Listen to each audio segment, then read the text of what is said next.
Thank you for being here. Is anybody excited about the games? I haven't had this many people turn out for a press conference since, I don't even know. Never. Thank you. 2034 is a little ways away, but the games are here now. They're alive. It's in us. We always say it's in our DNA. You all showing up here, this is who we are. And what we get to announce today is a good thing. Sorry for the sort of sudden press event, but the balloon should indicate to you this is not a bad situation. This is a good day, and we're all here to celebrate what we have to announce. Today marks exactly 100 days until the Milano Cortina Olympic Games begin. 100 days from today. It's 3,026 days until our first opening ceremony in 2034, but who's counting? We do have a paper chain in City Hall, actually, of 3,026 loops that we're tearing down. And the thing about Salt Lake City is we are an Olympic city. Every single year, Utah is an Olympic state, and so it doesn't entirely matter where the games are happening in the world, because if they're happening here, and they're happening in our homes, they're happening in our hearts. And what we get to announce today is the best part of being at the games is that we're together, and we're going to do that for Milano Cortina, Olympic and Paralympic Games. What we're here to announce today is that Salt Lake City wants to host all of Team USA's fans and family and friends to watch every single night the Olympic and Paralympic Games in Milano Cortina right here outside of Washington Square.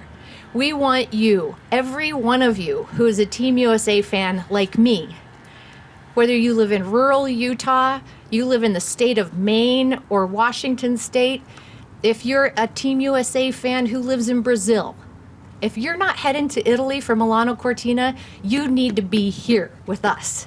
We're going to be hanging out every single day of the games, and we're going to be we'll have a large TV screen. Our friends from Dragonfly Productions are here. Mike Jaquit, you're going to hear from him in a minute. If you were here last July 2034, or rather 2024, when we celebrated the bid award for Salt Lake, Utah 2034, you know how much energy we can bring. It was like 2 a.m, and we said, we want to host a party. We don't know if anybody's going to show up, but we're going to do it. We put a big screen up with Dragonfly, and lo and behold, thousands of Utahns came out in the middle of the night. And I can tell you, and I think Kat can tell you, that when we were up on the stage in Paris and we heard the fans back here at home cheering for us, that was the most wonderful and emotional and meaningful part for me as a Utahn when we were celebrating together.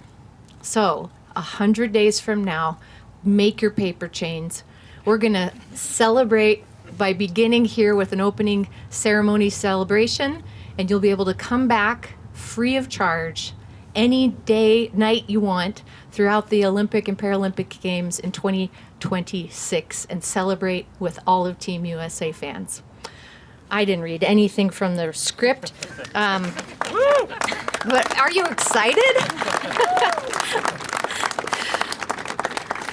There's going to be a lot more details. We've just recently completed our contract with Dragonfly, and again, you'll hear from Mike in just a minute. More details to come, but know that this is a party for everyone. This is about the togetherness of what the Olympic and Paralympic movement mean to us, and we want everyone to be able to be there. We'll have fire pits and heating elements, but we're Utahns. We can do this. It doesn't matter what the weather's going to be like. And I also wanted to announce that I believe it's next week that we're going to start the request for a group to help us engage the community about, if you're a Salt Laker, we want to know what impact you want the games to have on our community. And we're about to kick off that process to get an entity to help the city engage at the community level. So watch for that for all the Salt Lakers. We're going to be asking you, and of course at this incredible watch party that we'll be hosting, you'll have more opportunities to tell us how you want the games to make an impact in the long term, in the near term, and in the long term for us as Salt Lakers. So with that, without reading anything I was supposed to, let me turn the mic over next to my dear friend Kat Norman. I want then you to hear from Tristan Gale, who's a gold medalist from the 2002 Winter Olympics. She was the first woman to medal in skeleton. And then you're going to hear from Mike Jaquit with Dragonfly Media, and then apparently cookies will be served. So let me turn it over to Kat.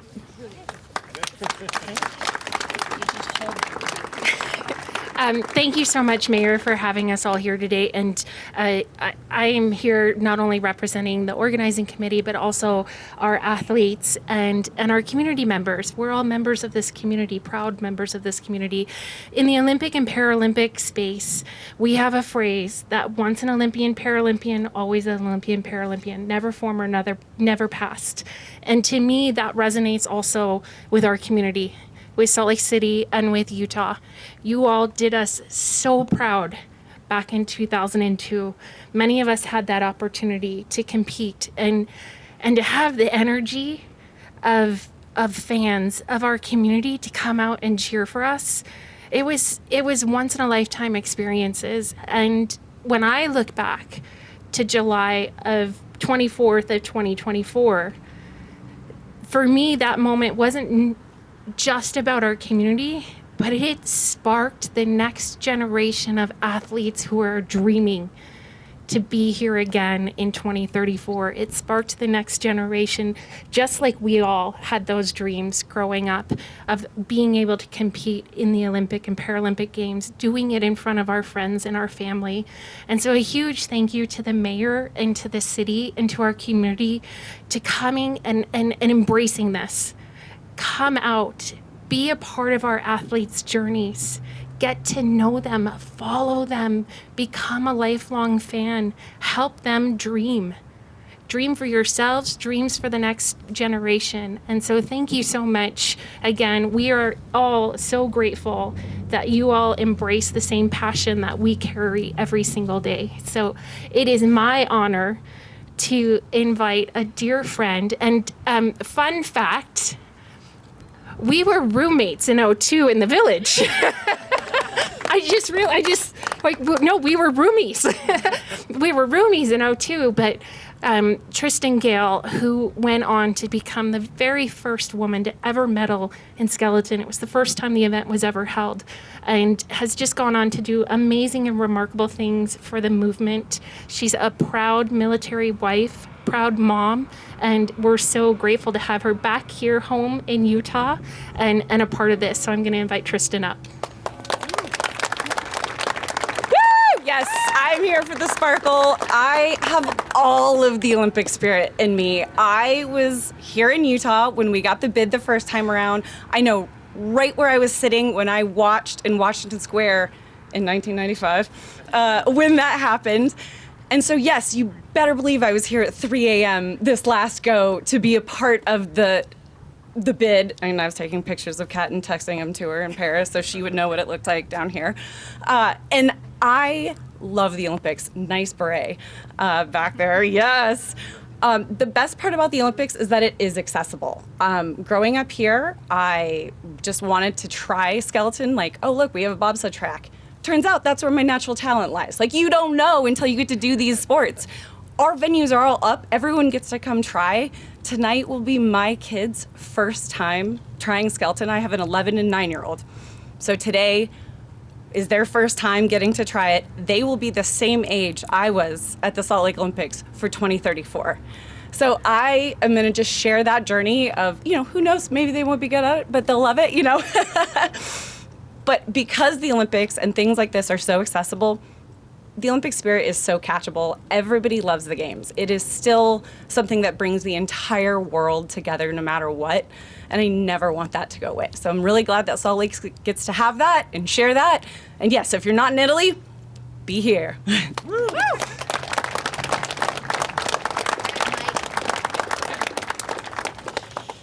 Thank you. My name is Mike Jakewood from Dragonfly Media.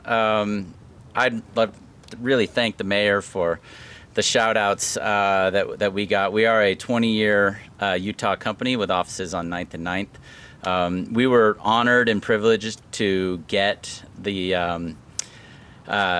bid to put on the Celebrate 2034 event just across the street here. We were expecting dozens of our best friends that we forced to come down at 3:30 a.m. to watch the event, and we were like blown away and honored that there were thousands that showed up. So when I think the idea for watch parties was hatched sometime at around 3:45 or 4 a.m.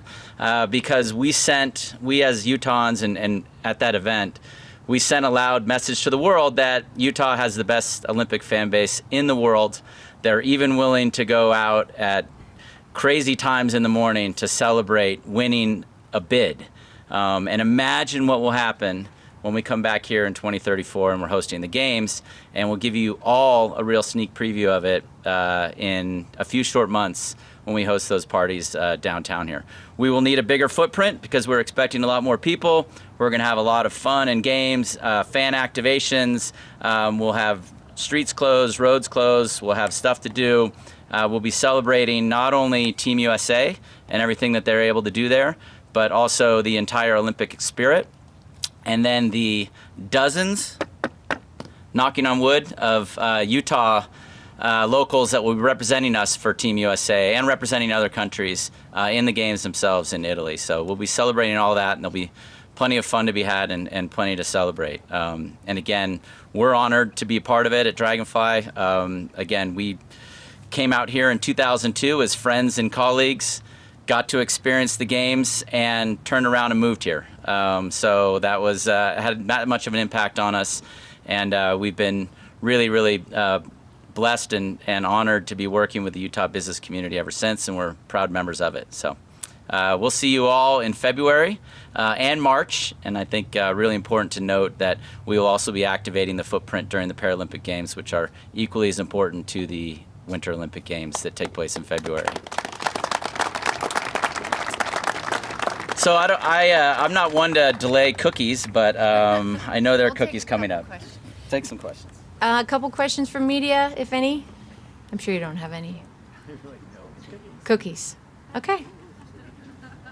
All right, well, stick around, have a cookie wherever they are. Thank you so much for coming out today. We'll see you in February. To the left. Cookies to the left.